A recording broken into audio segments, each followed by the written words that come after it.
একটি যুগ যখন জ্ঞান ছিল রহস্য, বিজ্ঞান ছিল অনুসন্ধান, আর পরীক্ষা ছিল সাহসের নাম।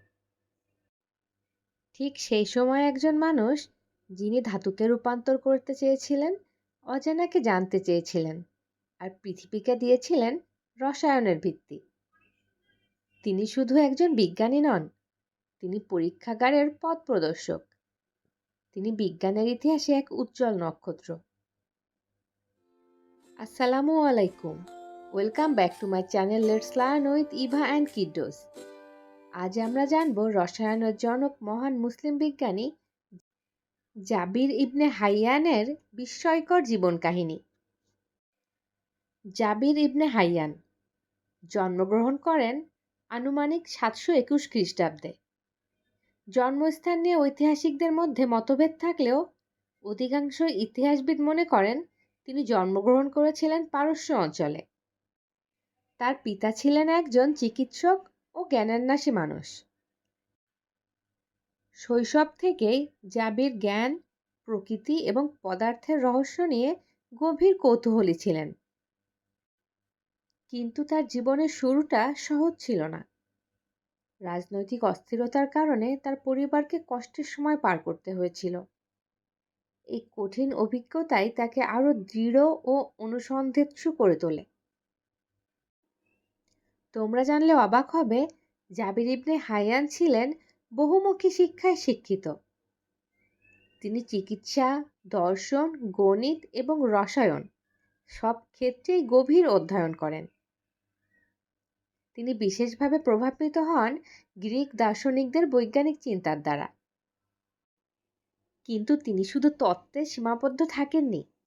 তিনি বিশ্বাস করতেন সত্য জানতে হলে অবশ্যই পরীক্ষা করতে হবে। এখানেই তিনি অন্যদের থেকে আলাদা। তিনি পরীক্ষাগারকে জ্ঞানের কেন্দ্র বানিয়েছিলেন।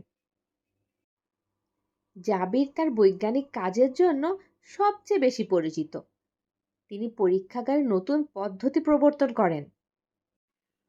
তার গুরুত্বপূর্ণ অবদানগুলো হল রাসায়নিক পরীক্ষায় পর্যবেক্ষণ ও পুনরাবৃত্তির পদ্ধতি, পাতন প্রক্রিয়ার উন্নয়ন, বিভিন্ন অ্যাসিডের আবিষ্কার, ধাতু বিশুদ্ধ করার পদ্ধতি এবং পরীক্ষাগার সরঞ্জামের উন্নয়ন। তিনি শত শত বৈজ্ঞানিক গ্রন্থ রচনা করেন। তার কাজ শুধু মুসলিম বিশ্ব নয়, ইউরোপীয় বিজ্ঞানকেও গভীরভাবে প্রভাবিত করে। তার গবেষণা ভবিষ্যতের রসায়নবিদদের জন্য ভিত্তি স্থাপন করে। জাবির ইবনে হাইয়ান তার সময়ের শাসকদের কাছেও সম্মানিত ছিলেন। তিনি আব্বাসীয় যুগের বিদ্যাচর্চার কেন্দ্র কুফা শহরে বসবাস ও কাজ করেন। বিজ্ঞান চর্চা তখন শুধু জ্ঞান নয়, সভ্যতার উন্নতিরও অংশ ছিল। তার কাজ চিকিৎসা, ধাতুবিদ্যা এবং শিল্প উৎপাদনে প্রভাব ফেলেছিল। জাবির ইবনে হাইয়ান ব্যক্তিগত জীবনে ছিলেন অত্যন্ত সংযমী। তিনি গবেষণা, শিক্ষা এবং জ্ঞান বিস্তারে জীবন উৎসর্গ করেছিলেন। তার কাছে বিজ্ঞান ছিল ইবাদতের মতো। তিনি বিশ্বাস করতেন প্রকৃতিকে বোঝা মানে সৃষ্টির রহস্যকে জানা। মহান এই বিজ্ঞানী আনুমানিক 815 খ্রিস্টাব্দে ইন্তেকাল করেন।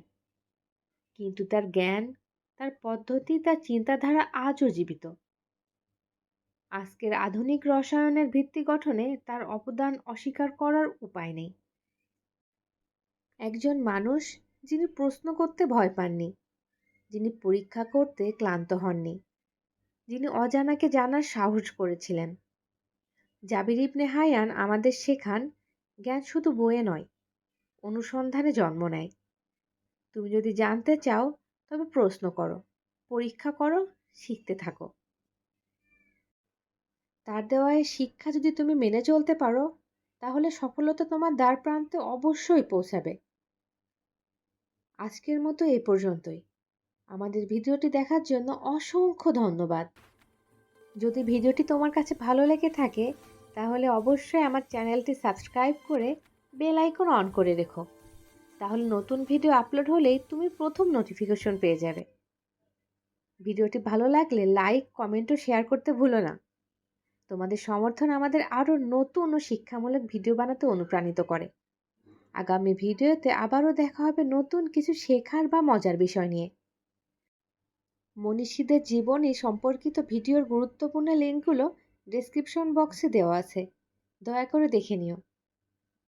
সবাই ভালো থেকো, সুস্থ থেকো, আনন্দে থেকো। আল্লাহ হাফেজ।